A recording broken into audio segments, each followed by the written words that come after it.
Vamos começar. Deixa eu ajeitar aqui. Vamos começar a leitura do livro Magia, Ciência e Civilização, do Baranovski. Esse livro aqui, ele é da coleção Perspectivas do Homem, que é uma coleção bem antiga. Basicamente sobre a coleção, esta coleção visa essencialmente o estudo da evolução do homem sob os aspectos mais genericamente antropológicos, isto é, a visão do homem como um ser que se destacou do conjunto da natureza, que soube modelar-se a si próprio, que foi capaz de criar técnicas e artes, sociedades e culturas. O autor desse livro, ele é matemático, antropólogo, filósofo, historiador. Ele é o que a gente chama na academia de polímata. Polímatas são as pessoas que são especialistas ou entendem de diversos assuntos. Existem poucos atualmente, mas antigamente existia uma educação mais integral. No caso da antiguidade, a gente tinha o trivium, então era baseado em lógica, retórica, gramática, então era filosofia também. O ensino de ciências era baseado na filosofia, diferente do que é hoje, que hoje é muito especializado, né? Quanto mais a gente desenvolve os meios de produção, mais especializado é o trabalhador e mais se requer especialização do trabalhador. Então, hoje em dia, a gente tem um ensino altamente especializado, diferente do que era antigamente. E aí pipoca de vez em quando alguns polímatas, como é o caso do autor do livro. Ele vai falar basicamente da evolução do pensamento humano. Tem muitas pessoas que estudaram, e eu particularmente gosto bastante da história da ciência, né, da abordagem da história da ciência. Existe a abordagem antropológica, existe o Malinowski, que fundou. O Malinowski, ele funda a antropologia como a gente conhece. Todo mundo que estuda antropologia na universidade tem que ler ele. Tem os Argonautas do Pacífico, que é um texto clássico de antropologia, e uma das principais coisas da antropologia é o trabalho de campo, né? Então, é isso. E aí, no caso da história da ciência, né, a gente tem até a Sociedade Brasileira de História da Ciência e tal. Eu acho muito interessante também. Eles fazem diversos eventos, né? Tem Encontro Nacional de História da Ciência. E a perspectiva da história da ciência é mais uma perspectiva de filosófica, né? Eu, quando fiz filosofia da ciência, eu tive que ler História da Ciência, e era bem uma perspectiva de analisar as correntes filosóficas relacionadas à ciência e ao pensamento. Tanto pensamento pós-método científico e pré-método científico, né? E porque quando a gente fala de ciência, é interessante falar, que aqui ele também vai falar sobre isso, quando a gente fala de conhecimento científico ou de ciência, a gente está falando da instituição do método científico como a gente conhece hoje, como a gente estuda.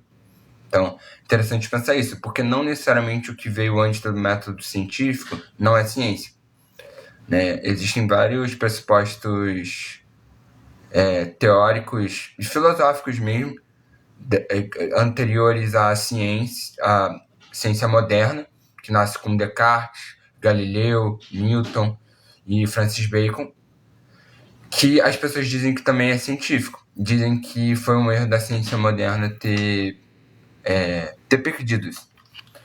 E vamos lá. O livro ele tem 4 capítulos: Interpretações da Natureza, Magia Negra e Magia Branca, A Estratégia do Conhecimento Científico e Planos Humanos e Planos de Civilização. Hoje vamos começar a leitura do livro e provavelmente a gente vai continuar durante a semana. Vamos começar no primeiro capítulo, que é Interpretações da Natureza.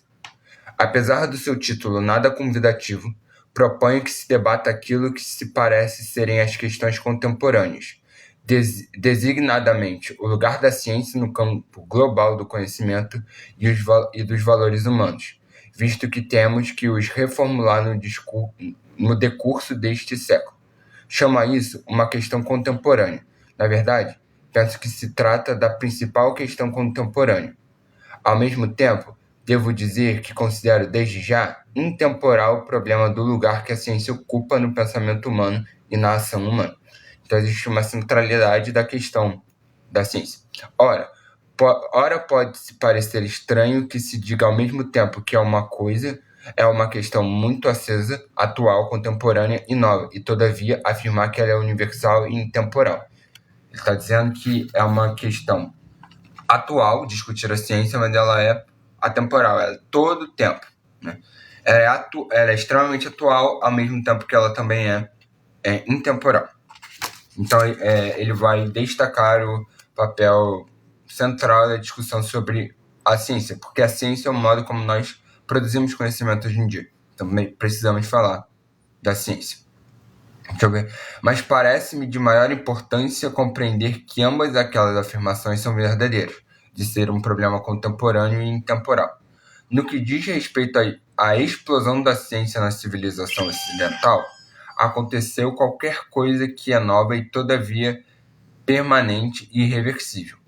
Na evolução de qualquer animal, há momentos em que a espécie dá um passo radicalmente novo. Surge uma mutação no complexo genético total e, a partir deste momento, a espécie está comprometida em outro novo modo de vida, tal como sair da água para a terra. Ora, eu penso que a Revolução Científica fez exatamente esse tipo de coisa, a nossa história cultural, e nós temos simplesmente que enfrentar este fato. Não é apenas uma questão de, por a ciência ter acontecido, que se nos descuidarmos ela possa desaparecer. Deu-se um passo irreversível na evolução cultural do homem. Teve lugar no início da Revolução Científica, desde, digamos, 1500 a 1700. Então a gente já está colocando temporalmente quando ocorreu a Revolução Científica, que foi entre 1500 a 1700, no florescimento do capitalismo, no florescimento das cidades, quando as primeiras cidades surgiram no modo como temos hoje, né, no período do renascentismo e no período das grandes navegações. Existem diversos fatores históricos que levaram a Revolução Científica a acontecer nesse momento, né? Existe uma laicização da vida pública, ou seja, a vida pública já não é mais regida pela religião, nós estamos no lugar da ciência. Não vamos nos confundir, porque não, é ciência, a gente está falando de método, ok? Quando a gente fala de ciência, a gente está falando de método, nós não estamos falando de razão, porque muita gente vai falar que a ciência é colocar a razão na frente, mas não é verdadeiro. Isso é coisa de quem não estudou filosofia. Por quê? Porque quando a gente estuda filosofia, principalmente na filosofia medieval, a gente estuda a teologia racional, que é a tentativa racional de provar a existência de Deus e as questões da fé. Então, ciência e religião não são contrários no sentido de um ser razão e outro fé, não. Então, quando a gente fala de ciência, a gente está falando de método, o modo, a técnica para a gente conseguir o nosso conhecimento, ok? Ciência tem a ver com método, tem a ver com método científico, que é um método hipotético dedutivo. Mas, enfim, estamos comprometidos com um modo científico de pensar e com aquilo que isso acarreta, uma maneira tecnológica de agir, e não podemos voltar para trás. Está dizendo que a ciência e a revolução científica é irreversível. Penso que é necessário que se diga isto com esta firmeza, porque, de forma particular, no decurso da nossa própria vida, a mudança científica tem sido rápida e impetuosa, e, todavia, parece que se tem arrastado em lentas passadas. E é só quando olhamos para trás, para a grande mudança ocorrida entre 1500 e 1700, que ganhamos consciência de que nunca mais voltaremos aos dias anteriores a 1500. A ciência pode ser destruída, pode modificar-se o caráter da nossa civilização, mas pura e simplesmente não pode fazer-se andar para trás do relógio da evolução. O passo dado na Revolução Científica, que é uma expressão abreviada que eu utilizo para designar todo um complexo de mudanças ocorridas entre 1500 e 1700 foi tão radical como a invenção da agricultura, a invenção da escrita, a invenção da poesia e da arte, ou a invenção da vida urbana. Tudo isto são coisas que nós agora tomamos como dados, adquiridos pela nossa civilização, mas todas elas constituíram passos irreversíveis, e a partir do momento em que se verificaram a vida humana mudou, e não há nada que se possa fazer para voltar atrás. Tudo o que se disser sobre a vida no campo e sobre como é bela a primavera nos bosques, jamais poderá mudar o padrão urbano de vida. Tudo o que se disser sobre a natureza jamais alterará a nossa condição de seres que leem e escrevem, e, entre outras coisas, que leem e escrevem poesia e fazem obras de arte. Perdoe-me que insista neste ponto, mas tem-se dito tanta coisa sobre a importância da ciência e tem-se dito tão pouco sobre este limiar radical que transpusemos, que me parece importante que se fale nele.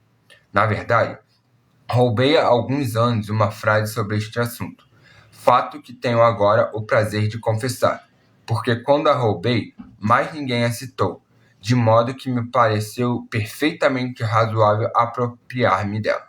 A frase é: a descoberta mais notável feita pelos cientistas é a própria ciência.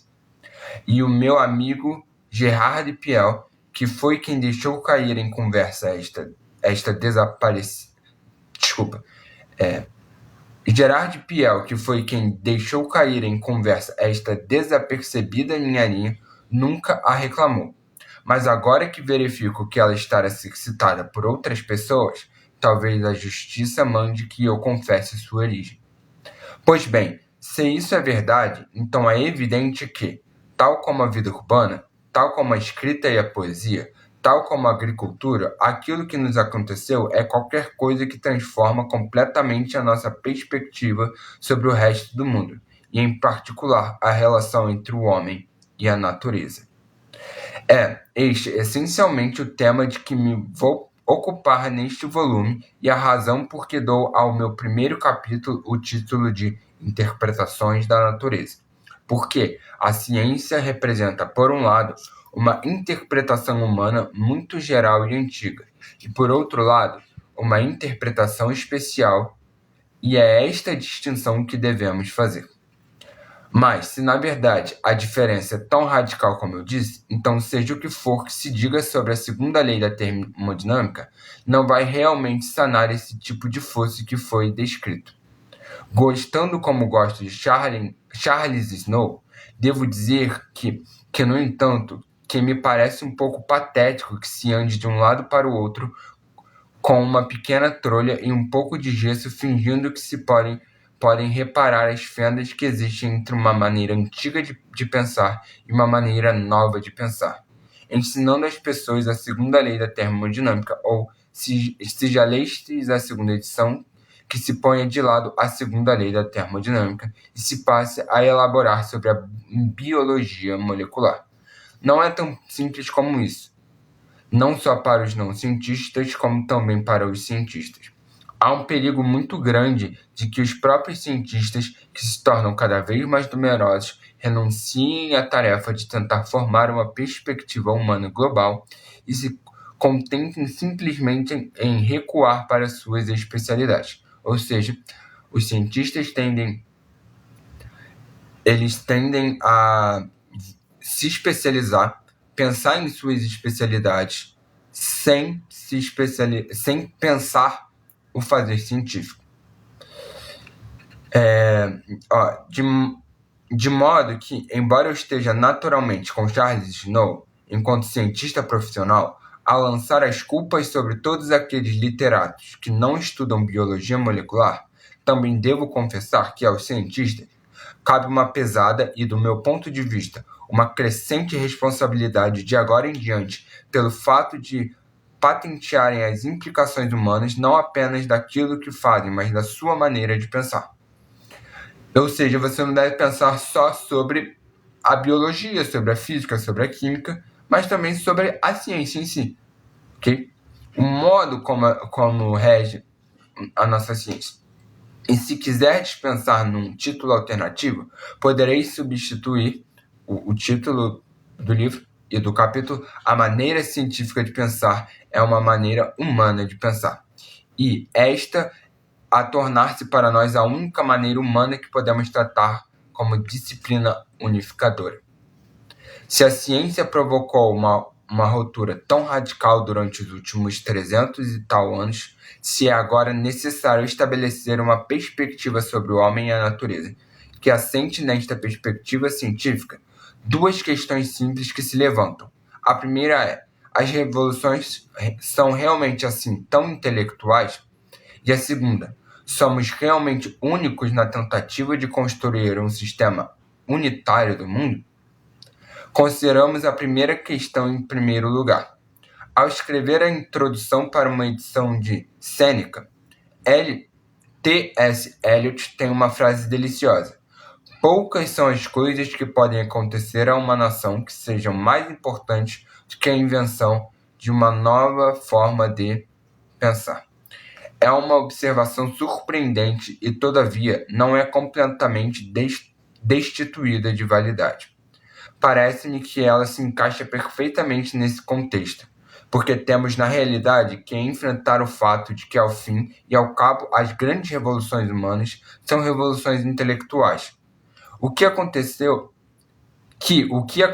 para retornarmos a T.S. Eliot, ao couplet heróico da Inglaterra em fins do século XVII e princípios do século XVIII, representa uma abordagem nova, não apenas em relação ao verso, mas ao raciocínio, ao pensamento científico e não científico. E é importante, contudo, pondo de lado a crítica literária velada, se o Sr. Eliot tem o direito de dizer isso acerca de uma nova forma de verso, então nós temos com certeza o direito de o dizer a respeito dessa nova forma de pensamento que surgiu com o couplet no tempo da Royal Society, na parte final do século XVII. A Royal Society também foi onde o Newton trabalhou e se organizou. Tanto que eu acho que ele era presidente da Royal Society, se eu não me engano. De modo que não tenho a menor inibição em estar a discutir questões intelectuais. Debruçar-me-ei sobre aquilo que é essencialmente uma revolução intelectual. Não tenho qualquer rebuço em dizer que sou um intelectual. Na verdade, não conheço uma outra forma de ser um ser humano. Vamos agora à segunda questão. Pôs-se-nos o problema de tentar construir uma teoria unitária do mundo. Uma teoria que envolve toda a vida humana e, todavia, está contida no âmbito da disciplina científica, que, no meu ponto de vista, transformou o mundo a partir de 1600. Mais séculos, menos séculos. Do meu ponto de vista, trata-se de um empreendimento sem igual. Jamais houve outro momento na história em que se tenha tentado ver o mundo como um todo e de um único ponto de vista ou uma única explicação. Digo isto, obviamente, como uma observação histórica suscetível a ser desafiada, e o desafio mais óbvio é contrapor. Mas vejamos, de 1250 a 1550, o que era dominante na Europa Central era uma perspectiva baseada nos escritos de São Tomás de Aquino, em que se unificavam as doutrinas da Igreja e a física e a filosofia de Aristóteles. Inclusive, São Tomás de Aquino tem um livro de comentários à obra de Aristóteles, que Aristóteles desenvolveu uma teoria física e São Tomás de Aquino cristianizou a física de Aristóteles.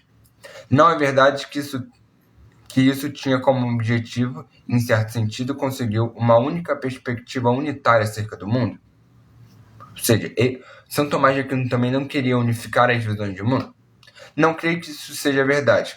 E penso que a melhor maneira de demonstrar que não é considerar um problema específico que todos conhecemos e ver o que lhe aconteceu durante aquele período, a lei da gravitação.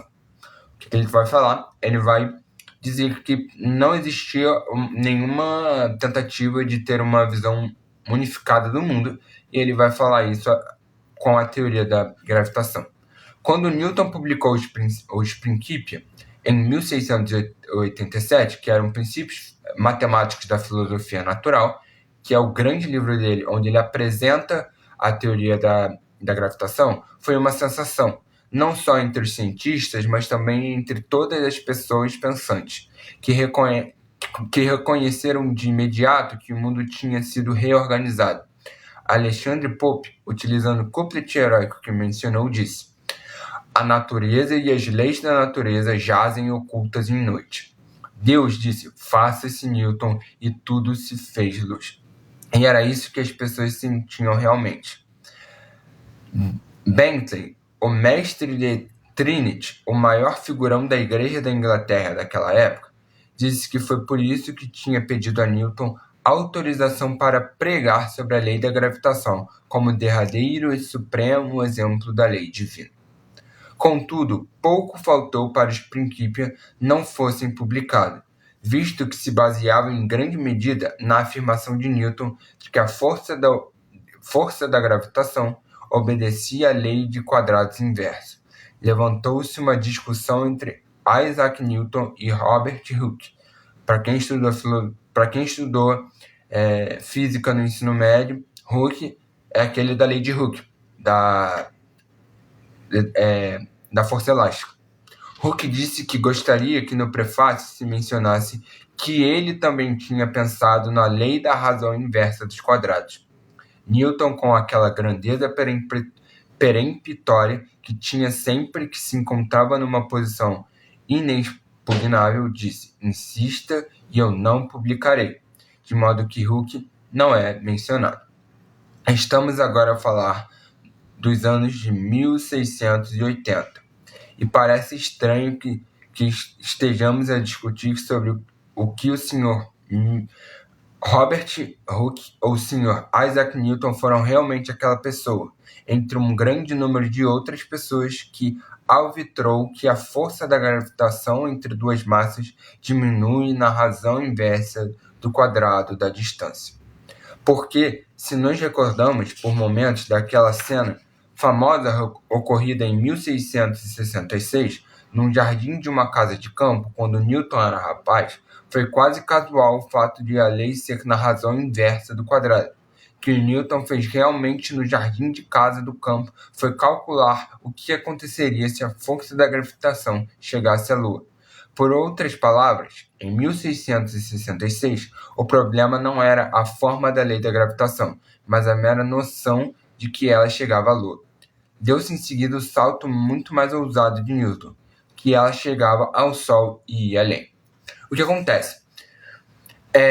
Existe uma diferença muito grande no modo de pensar pré-Newton e pós-Newton. Na verdade, pós algumas pessoas. Galileu, Kepler, Newton e Copérnico foram essenciais. Antes da gente ter a revolução científica da ciência moderna, a gente tinha uma noção de cosmos. Hoje a gente tem uma noção de universo. A noção de cosmos dizia que o universo é qualitativamente e ontologicamente diferenciado. Né? Existia diferentes formas de ser. Ele era qualitativamente diferenciado. E ontologicamente ordenado. É isso. Qualitativamente diferenciado e ontologicamente ordenado. E aí o que acontece? O universo não era o mesmo em todo lugar. Né? E aí, como a gente tinha uma vida muito teocentrada, muito centrada na religião, a gente tinha uma centralidade na Terra. A Terra como lugar de criação de Deus. Então a gente dizia que na Terra tinha uma forma de existir, a natureza funcionava de uma maneira na Terra e no universo funcionava de outra. Tanto que existia uma diferenciação da física para a astronomia. Hoje em dia, a astronomia ainda é uma área diferente, mas ela funciona muito como uma sub-área da física. Muitas pessoas que hoje estudam astronomia começam a estudar astronomia por meio da física, né? Por conta disso. Se unificou. E Newton foi um dos principais. Entende? Por isso que ele está falando que principal não foi ele ter descoberto a lei da gravitação, mas dizer que ela chega até o Sol e vai além, ou seja, todo o universo. Se vocês estudarem um pouco de física aristotélica, um pouco de ciência antiga, vocês vão ouvir sobre mundo sublunar, que é abaixo do céu, e mundo supralunar. Existiam explicações diferentes de como a natureza funcionava na Terra e no espaço. Ora, isto era uma especulação claramente nova, mas não inteiramente nova. Por quê? Em 1618 e 1619, mais ou menos alguns anos antes, Kepler publicara um livro verdadeiramente extraordinário, chamado Somnium, que era uma viagem imaginária à Lua. Tema ensaios favorito de ficção científica em todo o século XVII. Mas Kepler foi o primeiro homem que disse que quando se viaja daqui para a Lua, a gravidade nos acompanha durante todo o percurso. Mas haverá um momento em que a gravidade da Terra cessará e relevará a gravidade da Lua. É uma coisa esplêndida ter se dito isto há 350 anos, especialmente se considerar que os homens levaram quase exatamente 350 anos para experimentar um fenômeno de que este engraçado astrólogozinho que vivia parcamente de escrever livros sobre astronomia já tinha falado em 1618, ou cerca disso. Ou seja, muito tempo antes de Newton, Kepler já estava falando sobre a gravidade. Se lerdes o Somnium, vereis que Kepler diz que há um ponto em que a gravidade diminui. Então faz um cálculo e o cálculo está errado. O cálculo está errado porque ele pensava que a força da gravidade variava na razão inversa da distância, e não na razão inversa do quadrado da distância. Ora, há muito boas razões para que ele tenha feito esse erro. E assim, diga-se de passagem aqui, ele foi bem bom no que ele fez, né? Porque ele chegou bem perto. Tudo bem que era o inverso do quadrado da distância, mas ele chegou bem perto. Como a gente pode ver, a estrutura da lei da gravitação está bem perto. Espera aí que eu vou abrir a janela. A gente pode ver que Kepler chegou bem perto. Kepler, para quem não sabe, foi aquele também que tem as 3 leis de Kepler. Ele aprimorou o modelo geocêntrico de Copérnico. E uma curiosidade que ele fez isso tudo em dias de dados. Ele não fez nada observacional ou experimental. Ele pegou dados do Tycho Brahe, que foi outro astrônomo que observou muita coisa, fez um monte de tabela, e com essas tabelas ele pegou, calculou tudo e fez as leis de Kepler. Né? Incrível. Se pensasse... aí ele vai dizer aqui por que não é tão absurdo o erro que Kepler cometeu. Se pensasse muito seriamente nisso, havia apenas 2 boas hipóteses para o erro que Kepler cometeu: a razão inversa da distância ou a razão inversa do quadrado da distância. E uma de duas é o melhor que pode esperar-se de uma face. Ou seja, ele está dizendo que não foi tão absurdo o erro que Kepler cometeu. Constitui um quebra-cabeça saber como é que Kepler chegou a esta noção. O livro só apareceu depois de sua morte, quando seu filho o publicou. Causou a sua mãe problemas relacionados com bruxaria, porque o clero local acreditava que o livro descrevia uma autêntica viagem à Lua, o que há 350 anos era considerado ignominioso e não, como hoje, heróico. Não é muito claro onde é que Kepler topou com esta noção, porque ela era muito avançada para sua época, cerca de 50 anos à frente de Newton e da sua época. Mas parece provável que ele tivesse andado a ler alguns escritores neoplatônicos, que na altura estavam na moda.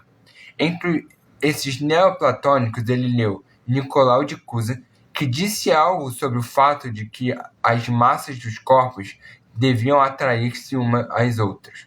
É interessante você pensar que Newton fala sobre gravitação depois que alguns autores já falaram sobre gravitação. O Newton fala que ele tem uma célebre frase que ele diz que você só consegue enxergar o que você enxerga hoje, pois você está sobre os ombros de gigantes. Então é interessante pensar porque existe na historiografia da ciência uma narrativa sobre revolução científica. Mas revolução científica é uma ruptura radical. Mas será que Newton fez uma verdadeira ruptura radical com o pensamento da época? A gente está vendo que não. A gente está vendo que outras pessoas já falavam sobre a gravitação. Tudo bem que não nos moldes que ele falava, porque as ideias são aprimoradas com o tempo. Como, por exemplo, a teoria da evolução. A teoria da evolução nasceu de um modo lá com Charles Darwin e foi aprimorada com o tempo. Por exemplo, a genética. A genética foi desenvolvida e foi utilizada para explicar a teoria da evolução, assim como a teoria da gravidade, né? Ora, aí vamos falar sobre Nicolau de Cusa, né, que falava que massas deveriam se atrair, como alguma explicação de onde Kepler tirou a sua visão sobre gravidade. Aqui, ó. Ora, Nicolau de Cusa colheu esta noção no escritor do século V, chamado Dionísio de Areopagite. E Dionísio disse que, de certeza, as massas dos corpos se atraem umas às outras, porque todo o universo está repleto do amor de Deus. Por esta razão, cada massa está cheia de amor por todas as outras massas. Por esta razão, todas as massas se atraem de certeza umas às outras. Então você vê que já existe uma noção, né, de que massas se atraem lá do século V. Se eu tivesse mesmo que escolher entre os Principia e Dionísio de Areopagite, receio que seria altamente tentado, pelo menos durante alguns minutos, a dizer que não devíamos perder esta maravilhosa especulação que Pierre Durand desenterrou. Cara, Pierre Durand aqui, parênteses, Pierre Durand ele é um importante historiador da ciência, filósofo da ciência, muito importante, leiam Pierre Durand. Assim, eu li e ele é sensacional. Eu li na disciplina de filosofia da ciência. Contudo, citei este exemplo especial com o objetivo de sobre ele levantar duas questões. Uma é a de que não se pode fazer ciência com o amor de Deus. Dionísio teve uma ideia excelente. Os corpos atraem-se uns aos outros. E tinha uma boa razão para pensar assim. Mas não era uma razão que ia dizer-lhe se a atração diminuía na razão inversa da distância ou na inversa do quadrado da distância. Ou seja, fala que as massas se atraem, mas não diz nada sobre essa atração. Não era uma razão com a qual se pudesse fazer qualquer espécie de manipulação. Não era uma razão coerente, porque também se prestava a um tipo diferente de especulação. A citação que se segue é de um seguidor de Pico della Mirandola e de Savonarola. Esta é uma grande tradição neoplatônica. É do ano de 1487, encontrada num livro de Si sobre De Charitate Dei, do amor de Deus. Ou seja, fala que tem vários livros que falam sobre o assunto. Eu transformo o amante no amado e o amado no amante. O amante torna-se no amado porque, morrendo o amante, vive no amado. E o amado torna-se no amante porque aprende a conhecer-se no amante e começa a amar-se a si próprio através do amante. E quando ele está assim a amar-se a si próprio amando o amante, ele ama o amante que se tornou ele próprio no amado. Ora, não estou a citar esta passagem unicamente por brincadeira. Embora não me custe admitir que algo de travesso se insinuou na minha procura de uma citação tão extravagante, mas para esclarecer que, enquanto Aquino e a Igreja Romana lutassem com este problema de alicerçar-se a física no amor de Deus, ou em outra fantasia oriunda de qualquer outro campo, o problema era insolúvel. Essencialmente, há dois pontos de vista. Ou seja, ele está argumentando que existem mais de um ponto de vista e que, antes da Revolução Científica Moderna, não existiu nenhum grande projeto de unificar as nossas interpretações sobre a natureza. Penso que se trata de um trecho esplêndido. É tão bom como qualquer outra coisa da literatura existencialista francesa, mas tal como o existencialismo francês contemporâneo, pelo qual tenho maior respeito, não resolverá de fato qualquer equações diferenciais. Há uma segunda razão pela qual a história de Dionísio de Areopagite é tão esclarecedora quanto a impossibilidade de se obter uma visão unificadora do mundo a partir daquela perspectiva, e ela é muito simples. Quando Kepler leu Nicolau de Cusa, quando Nicolau de Cusa leu Dionísio de Areopagite, ambos acreditavam que esta pessoa existia realmente. Bem, não existia. O homem que escreveu aquele trecho sobre o amor de Deus foi um impostor do século V, que pretendia ter vivido muito antes da época em que de fato viveu, a fim de que os seus escritos pudessem ser aceitos pela Igreja como fazendo parte da lei dos pais da Igreja. Olha o plot twist. O cara mentiu, se passou por outra pessoa para poder falar de lei de gravitação. Foda demais isso aí. E aí ele queria ser aceito pela Igreja, né? Queria que a sua teoria fosse aceita pelos pais da Igreja. Okay? Deixa eu ver onde eu estava. Esta é a questão crucial, e a ela voltarei no capítulo final, mas esclarecerei desde já que o problema da sociedade anterior a Copérnico, Kepler e outros era o de que o que se dizia não tinha que ser verdadeiro desde que fosse religioso. Okay? Ora, isto parece ser uma coisa muito desagradável de dizer, e não é minha intenção ultrajar as sensibilidades religiosas de ninguém, mas havia naquela época uma maneira de pensar que os próprios praticantes apelidavam de o caminho das duas verdades. Havia uma verdade pela fé e uma verdade pela lógica. A teologia racional nasce só com São Tomás de Aquino. É só depois que você vai ter uma tentativa de provar a fé pela razão. É óbvio que Aquino procurava combinar as duas, o que eu acabei de dizer. Mas desde a época de Aquino, desde 1250 até cerca de 1500 ou 1550, surgiram muitos documentos que tinham sido escritos como história da Igreja e que não passavam de falsificações. E, todavia, as pessoas que escreveram não pensavam que isto pudesse de modo algum ultrajar a dignidade da Igreja. Havia uma regra intelectual segundo a qual qualquer pessoa podia reclamar-se de ser Dionísio e de ter sido virtualmente contemporâneo de Cristo, embora de fato essa pessoa vivesse 5 séculos mais tarde. Então você podia mentir no que você dizia.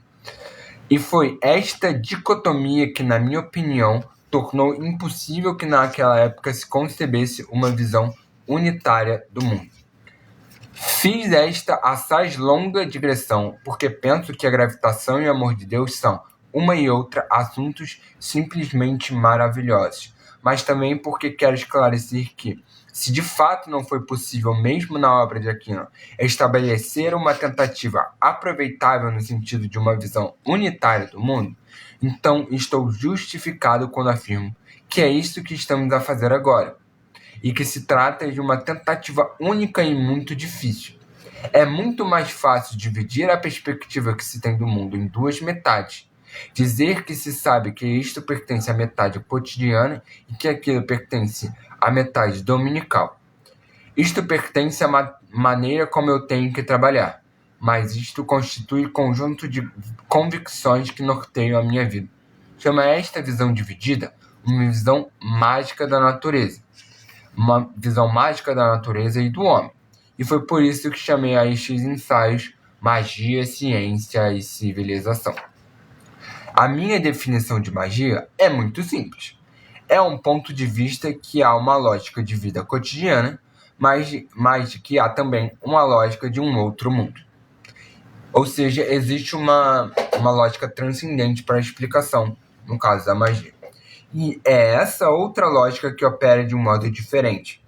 E, se conseguir ao menos encontrar a chave secreta, se conseguir penetrar em alguma prática mágica, particularmente se conseguir encontrar a forma certa das palavras, então ou o Todo-Poderoso estará do nosso lado, ou todos os votos convergirão para nós.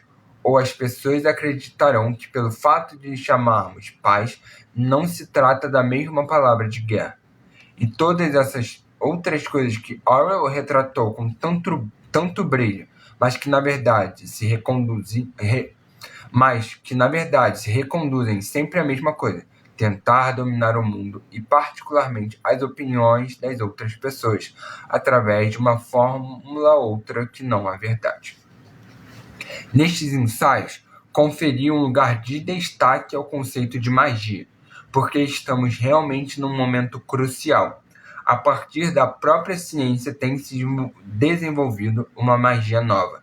É a magia da tecnologia. É a magia de se voar de fato para a Lua.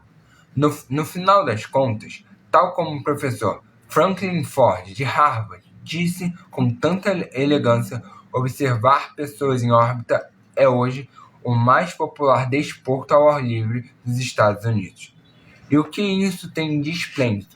Não é observar essas pessoas em órbita, mas a noção de que elas estão a realizar uma determinada atividade que é romanticamente diferente da nossa. Ora, esta é a fórmula mágica. Mas só os praticantes do esoterismo sabem isso. Só os iniciados têm a chave para isso. E a chave que, de um modo geral, nos oferecem hoje é entrar para alguma forma especial de tecnologia. A magia é uma tecnologia sem ciência, e a tecnologia substitui a magia. E os nossos heróis tendem presentemente, em grande medida, para ser os heróis mágicos. Vi isto no decurso da minha própria vida. O espião, o agente provocador, a mulher que passa secretamente uma nota sobre um balcão de caminho de ferro nas fronteiras da Tchecoslováquia com a Rússia, o agente duplo, o homem que é morto a tiro a escalar o muro de Berlim. Todas essas pessoas transportam esta fórmula mágica de Deus nas suas bocas, da mesma maneira que as lendas de Praga dizem que Golem carregou na boca as 4 letras do nome de Deus, o que permitiu que ele fizesse o que tinha que fazer. E com esta magia, de um outro modo, as fronteiras serão franqueadas, a ciência ficará num compasso de espera, a razão chegará ao fim. Entraremos com uma espécie de Halo, num universo de poder oculto. A oposição fundamental entre magia e ciência é a oposição entre poder e conhecimento. Uma citação sobre tecnologia porá relevo ao meu ponto de vista. A citação é de E. Cummings. Não vós compadeceis deste monstro atarefado, desumanidade. Não. O progresso é uma doença confortável. A vossa vítima, morte e vida em segurança mais além. Brinca com a grandeza de sua pequenez. Os electrões divinizam uma lâmina de barba em cadeias de montanhas. Lentes ampliam o não-desejo através do onde-quando curvo até que o não-desejo regressa ao não-ser. Um mundo fabricado não é um mundo de nascido. Compadecei-vos da pobre carne e das árvores, das pobres estrelas e pedras, mas nunca deste belo espécime de ultraminipotência hipermágica. Nós médicos conhecemos um caso desesperado, se escutai. Há um raio de um universo bom na porta ao lado. Vamos. Lembro-me de ouvir E. Cummings ler alguns dos seus poemas nas últimas conferências que fez em Harvard e de ficar profundamente chocado com o espírito anticientífico que se desprendia de cada palavra que ele proferia, e de ficar chocado mesmo naquele tempo pelo fato dele não estar bem informado. Por exemplo, lentes ampliam o não-desejo através do onde e quando curvo. Isto significa através do espaço-tempo curvo, transformando numa só unidade a 4 dimensões. Através do onde e quando curvo, até que o não desejo regressa ao não ser. Lembrai-vos agora que isto tem a ver com aquela coisa que viajarmos no espaço-tempo curvo, voltamos a nós próprios. Está tudo terrivelmente bem informado. Não duvido que isto é apenas fruto de artigos de divulgação sobre a ciência, mas é muito bem feito. Se ele tem andado a ler artigos de divulgação, por Júpiter escolheu os bons. Então ele está comparando ciência com magia e tal, né? E como a gente utiliza a tecnologia, né, para falar de magia. Que hoje em dia a tecnologia tem algo de mágico. Antes eram outras coisas, né? Porque ele fala de viagem espacial, no caso. Então, ele está fazendo uma ligação entre o conhecimento científico e a magia, né? Tem bem mais do que a gente pode imaginar. Mas é completamente anticientífico na sua perspectiva, porque todas as coisas que ele se refere, electrões divinizam lâminas de barba em cadeias de montanhas, tem a ver com os prodígios tecnológicos. E a desumanidade não foi inventada pelos cientistas. E quanto há um raio de um universo bom na porta ao lado, vamos, não existe tal universo na porta ao lado. Não há sítio algum para onde ir se decidimos deixar este. O que quer que seja o onde quando curvo, este é o onde quando curvo em que estamos inseridos. E de nada valerá qualquer tentativa para apagar a ciência, dizendo vamos para os bosques brincar. Bem, qual é a questão crucial? Como é que vamos fazer frente a isso?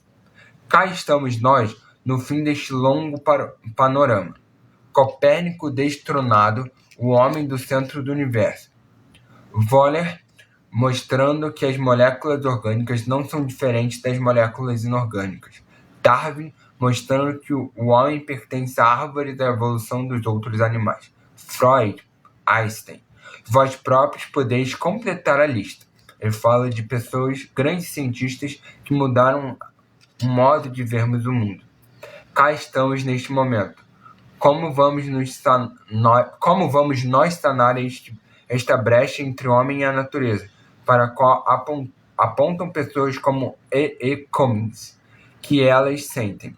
Eu já disse que isto não pode ser remendado por cientistas que aprendam algum dos poemas mais divertidos de E. Cummings, ou por poetas que aprendem alguma das coisas mais divertidas acerca do modo de como funciona o espaço a 4 dimensões. No fim destas escadas, de Copérnico através de Wöhler, especialmente através de Darwin e Mendel, temos que enfrentar o fato de que há apenas uma maneira de fazer isso, que consiste em colocar a nós próprios questões sobre o homem, em que expomos a sua natureza tão desapiedadamente, mas não profunda e completamente como quando examinamos qualquer outra espécie. Ou seja, nós examinamos muito mais outros animais do que examinamos o próprio ser humano. Então a gente precisa centralizar o ser humano. O autor do livro, que é o Bronowski, ele traz uma perspectiva humanista. Uma perspectiva bem antropológica, então ele centra a análise sobre o ser humano, sobre a ciência no ser humano, né? Ele fala do ser humano como a pessoa que faz a ciência. Precisamente aqui, ó. Ele vai falar: não a examinamos tão profunda e completamente como fazemos quando examinamos qualquer outra espécie animal. Afinal de contas, o que torna o homem ímpar entre as espécies? Uma questão central, muito central na antropologia, é o que diferencia o ser humano dos outros animais. E aí, vai com Deus, né? Um monte de gente vai falar. Tem gente que fala que é a ciência, tem gente que fala que é a razão, o trabalho. Marx vai centralizar no trabalho. Outros vão falar que é a religião. né? Então, existe esse problema. Existe o problema da ciência, como produzimos, o que é esse modo de pensar científico. Ele coloca a questão de que a ciência é uma tentativa de unificar as visões de mundo, e a gente tem agora o que é o ser humano, o que diferencia o ser humano dos outros animais e das outras espécies. Não só espécies animais, mas também de outras formas de vida. É precisamente ele ser a única criatura que vê o mundo prescrutar os seus próprios motivos e, ao mesmo tempo, de olhar para as outras coisas como se elas fossem não ele próprio repetido, mas qualquer outra espécie estranha. Ou seja, o ser humano não está apenas no mundo, não é só mais um no mundo, mas está com o mundo, beleza? Estamos com o mundo. Nós transformamos o mundo e vemos o mundo como algo diferente. Chama ao assunto sobre que tem o Estado a falar especificidade humana. E o que torna especial a espécie humana é, em minha opinião, o elo crucial que consiste em construir uma visão do mundo em que a natureza e o homem estão de fato juntos num só. Uma coisa que torna a espécie humana especial é exatamente a capacidade para nós vermos a nós próprios, tanto por dentro como por fora. Temos a capacidade para formar uma visão unitária, exatamente como se estivéssemos a voltar à topologia do avesso. Existe um grande número de dotes específicos da espécie, e eu debatê-los-ei. Mas aquele que quero focar aqui é o fato de que os seres humanos nos orientam a sua conduta segundo planos que fazem. Não falarei de nada tão intelectual como o livre-arbítrio. Se vocês quiserem, agora um parênteses, se vocês quiserem saber sobre livre-arbítrio, discussão sobre livre-arbítrio, inteligência limitada, é o podcast Inteligência Limitada. Vão lá. Tem um debate sobre calvinismo e arminianismo. São duas visões teológicas e eles discutem sobre livre-arbítrio. Se os planos que fazemos são realmente resultados da nossa vontade, se o comportamento que acreditamos ser um ato de escolha é realmente um comportamento que podemos escolher. Eu diria que não, porque nós somos fruto de um contexto sociopolítico, cultural e econômico. Então, por mais que a gente escolha algumas coisas, nossas escolhas são condicionadas, então não seria tão livre assim, né?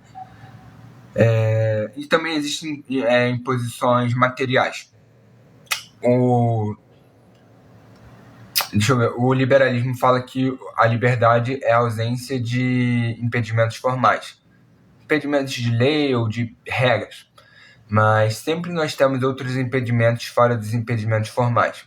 Por exemplo, impedimentos materiais, impedimentos econômicos.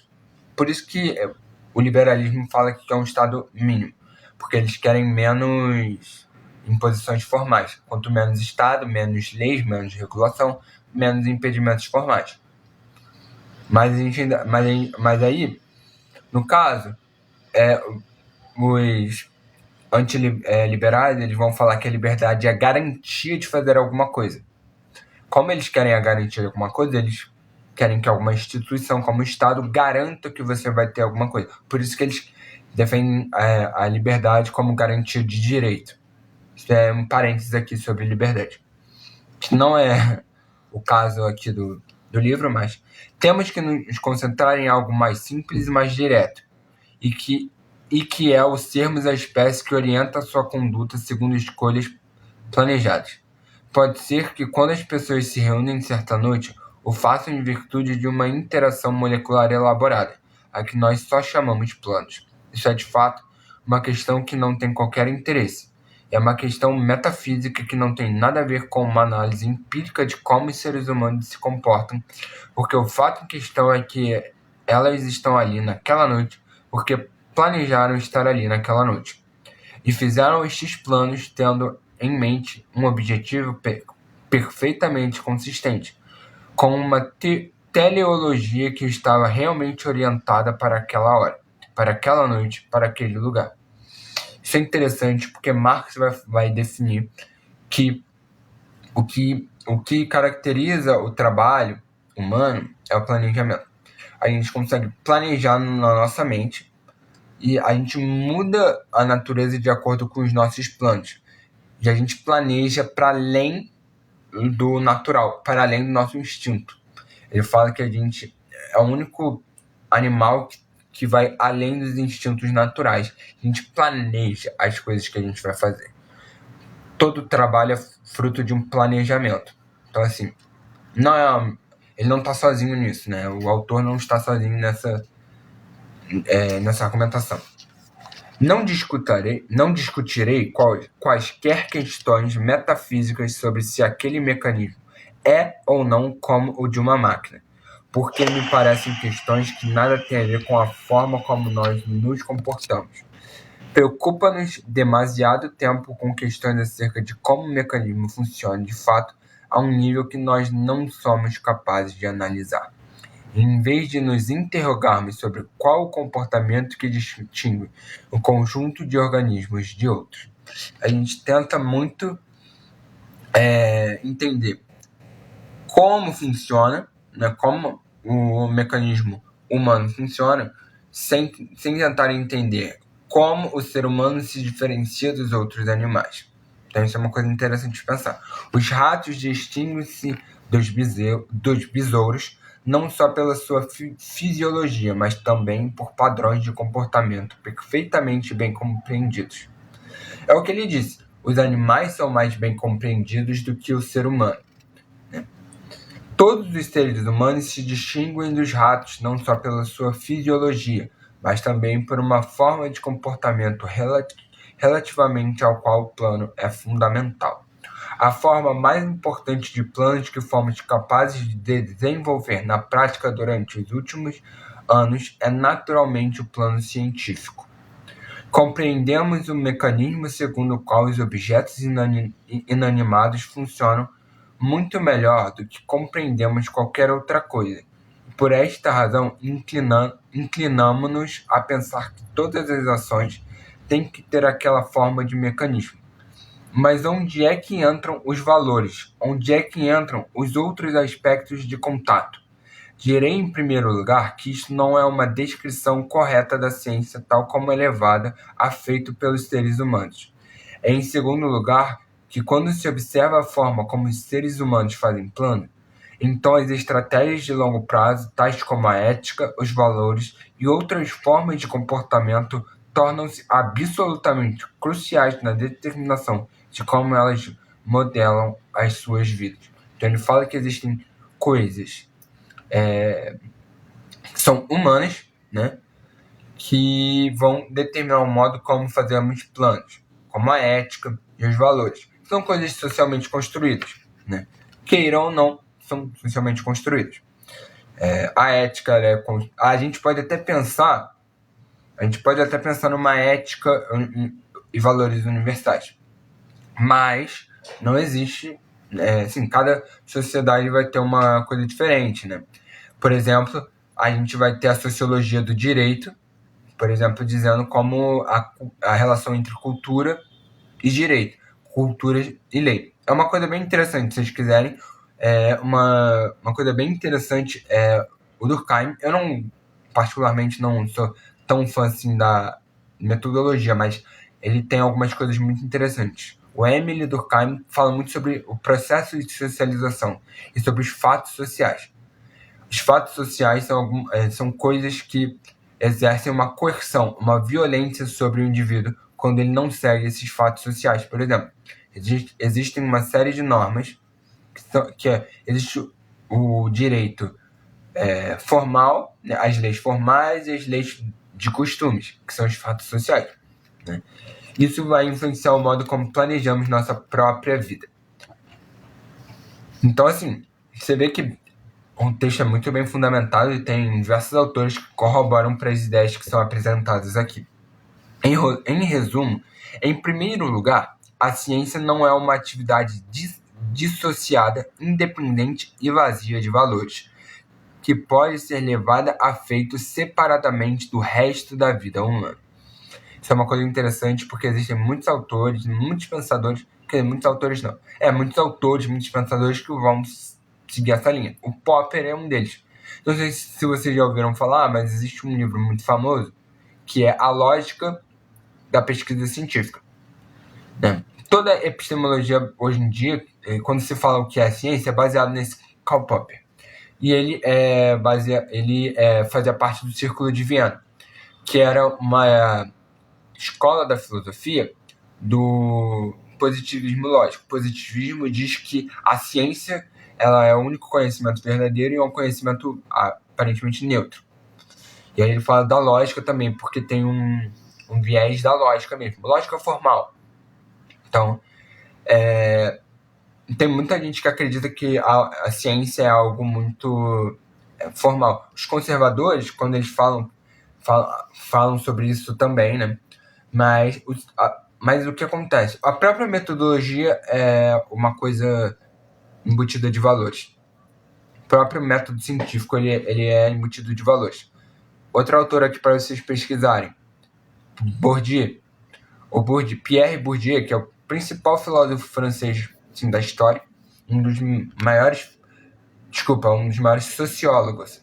Ele também é muito importante, assim, porque ele tem uma teoria que ele vai falar que a metodologia é a teoria em ato, é a aplicação de uma teoria. Toda metodologia é a aplicação de uma teoria. Então, metodologia é teoria. E teoria é formulada por alguém, sabe? Por exemplo, estatística. Estatística, muita gente fala que é o que dá o rigor científico. Estatística é uma coisa embutida de valores e divisões, sabe? Divisões de mundo, assim. Então, um método, né, de análise, um método de como você vai fazer uma amostra. Como é que você vai recolher uma amostra? Como é que você vai dividir a população que você quer entrevistar? Entende? Não, tem que ser aleatório porque isso dá rigor estatístico. Mas se eu escolher aleatoriamente, eu estarei representando a sociedade como ela é? Às vezes não. Porque, por exemplo, se eu tenho uma sociedade que 30% das pessoas são brancas, 70% da população é negra, 60% da população é feminina e 40% é masculina, isso não deveria ser refletido nas pessoas que eu pergunto? Porque se 50% das pessoas que eu entrevisto são brancas, eu estou representando na minha amostra o que é a população? Não estou. Mas a estatística diz que o rigor estatístico da pesquisa, a pesquisa só é rigorosa se for uma amostra aleatória. Mas as ciências sociais vão botar o pezinho lá e vai falar, não é bem assim. Você precisa representar a sociedade como ela é para ter uma coisa mais próxima da realidade, né? Então, o modo como você pensa a metodologia também passa pelos seus valores, né? Então, ele está falando sobre isso, porque a ciência ela é um produto da sociedade, entende? Se vocês forem pesquisar, isso eu acho muito interessante, mesmo que vocês não concordem, mas assim, com o país, o regime, vocês pensarem em a ciência soviética. Porque a ciência soviética é muito diferente do que era produzido aqui no Ocidente, porque eles utilizavam o método materialista histórico dialético, né? E existia um livro muito interessante, que é um livro que era estudado como filosofia da ciência em toda a formação técnica básica, que era Materialismo e Empírico Criticismo do Lenin, que tinha uma visão diferente de analisar a ciência do que a gente tem hoje em dia, que a gente aprende na universidade. Então, é interessante vocês pensarem a ciência como produto social. A gente já está acabando aqui o capítulo. Em resumo, em primeiro lugar, a ciência não é uma atividade dissociada, independente e vazia de valores, que pode ser levado a feito separadamente do resto da vida humana. Porque, em segundo lugar, ela é, pelo contrário, a expressão numa forma muito precisa do comportamento específico da espécie, que se centra na produção de planos.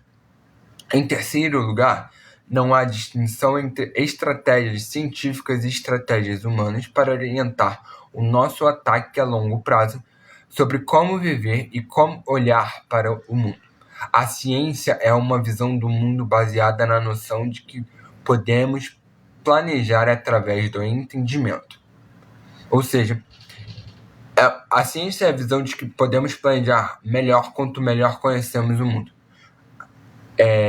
Em quarto lugar, a ciência distingue-se da visão mágica pelo fato de que recusa reconhecer uma divisão entre duas espécies de lógica. Existe apenas uma lógica, ela atua do mesmo modo em todas as formas de conduta, e não é executada através de qualquer tipo de fórmula, mas através de uma visão ativa de como aplicamos a lógica das estratégias de planejamento a longo prazo à conduta do conjunto da nossa vida. Finalmente, e sumamente importante, a ciência distingue-se de outras formas anteriores para tentar alcançar uma visão unitária do mundo, pelo fato de que há nela uma única forma de verdade. Não há distinção entre o homem e a natureza. O homem, ele é parte da natureza.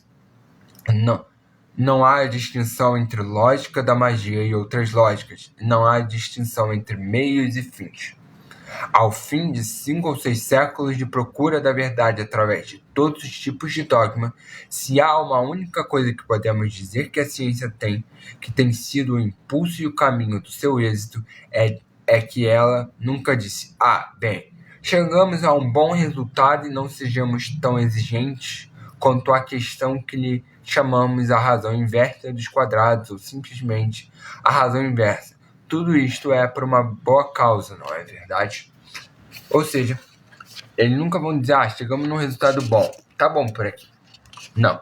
Ora, há uma coisa acerca da ciência que eu penso ser crucial para qualquer resolução do mundo de hoje, e consiste na eliminação de qualquer recurso a meios e a fins. Se matar pessoas é mal, é mal. Não há fins bons que justifiquem que se matem pessoas. Se dizer mentiras é mal, é mal. E não há Dionísio algum que sirva um bom fim, fazendo-se passar por contemporâneo de Cristo. De modo que a forma particular de unificação que eu penso ser crucial é que a ciência é aquela visão de mundo que acredita que, uma vez que tenhamos formado a nossa perspectiva da vida, a nossa imagem do mundo, então meios e fins têm que ser um só. É a isso que vamos cingir-nos e não há outros fins a que nos agarremos. É isso. Acabou o capítulo de hoje.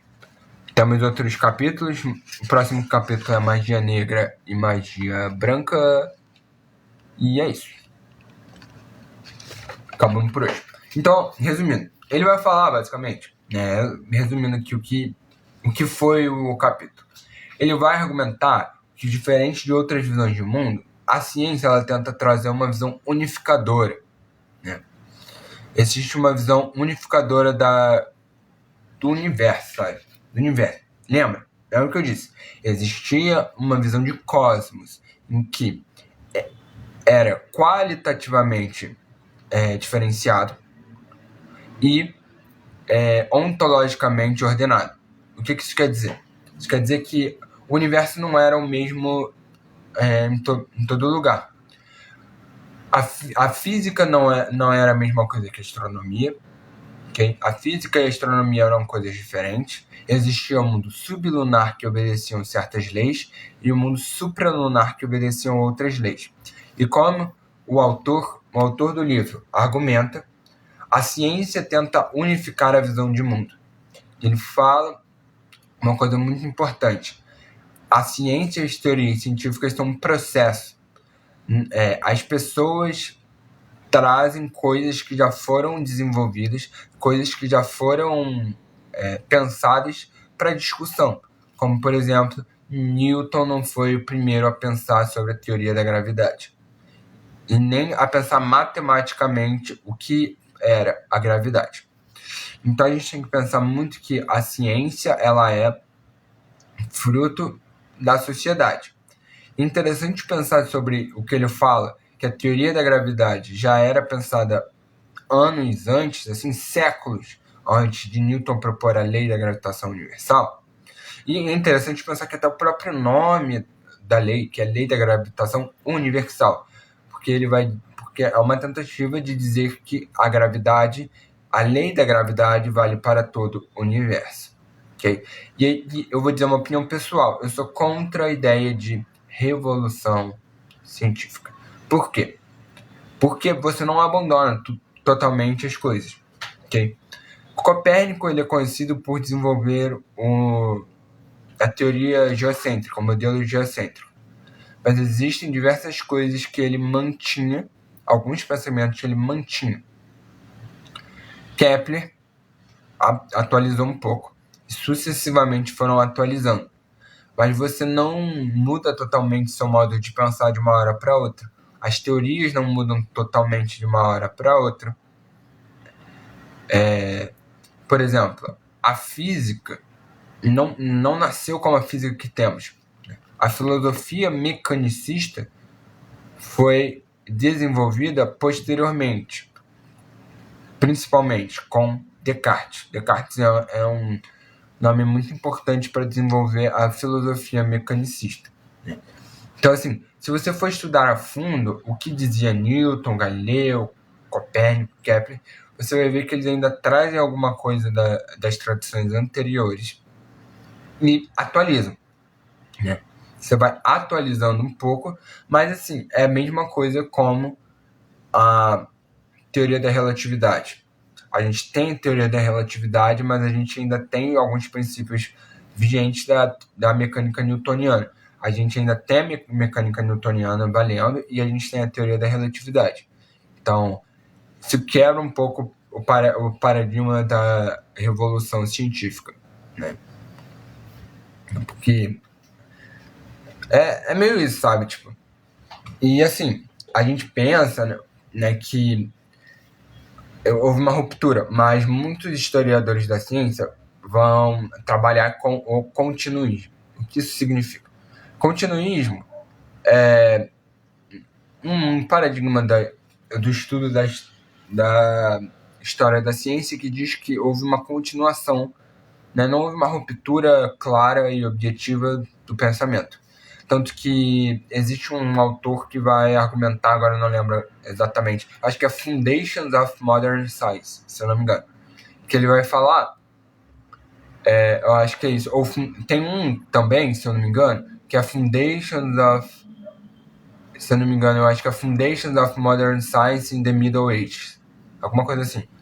Tem a ver com Modern Science e Middle Age. Middle Age é a Idade Média, Modern Science, Ciência Moderna. Se vocês pesquisarem, vocês vão acabar achando, que agora eu não lembro qual é o nome. Tem na minha playlist esse livro.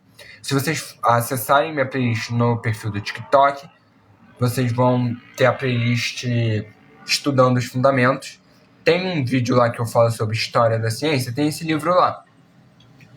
Que ele vai dizer que os fundamentos da ciência moderna vieram dos escolásticos. Os escolásticos eram os monges lá que estudavam nos mosteiros e tal, e toda a tradição da Idade Média. Existem pessoas que vão dizer que o germe da ciência moderna nasceu na Idade Média, né? Então, a gente pode ver que existem autores que dizem isso, que não existe uma ruptura. Então, é interessante você pensar que a ciência ela é uma construção, não é simplesmente uma descoberta. Existe um porquê das coisas serem descobertas. Entende? Então, eu acho isso uma coisa muito interessante. As duas ideias principais, né? De uma visão unificadora do mundo e a ideia de que a ciência ela é fruto de um contexto social. Então, por hoje é só. Amanhã vamos continuar. E se você está vendo isso ainda em dezembro, saiba que a gente também vai fazer live sobre Vamos fazer lives sobre o que eu vou estudar em janeiro. Em janeiro vamos falar sobre filosofia política, filosofia e sociologia do direito e economia. Economia depende do que eu vou... Assim, depende muito do que eu vou conseguir estudar, porque eu vou estudar muito de direito. Vou estudar muito. Eu vou ler um livro. Deixa eu ver se o livro... o livro tá ali, depois eu mostro. Eu vou estudar algumas coisas, vou assistir muita aula e vou ler um livro. Quando eu acabar direito, eu começo economia. Então depende do que eu vou estudar. Mas vamos falar sobre filosofia do direito, passando por Sócrates, Platão, Aristóteles, os pré-socráticos, São Tomás de Aquino, Santo Agostinho, Kant, Hegel, Locke, Hobbes, Rousseau, Weber, Durkheim e outros importantes nomes. Por hoje é só e até mais. Deixa eu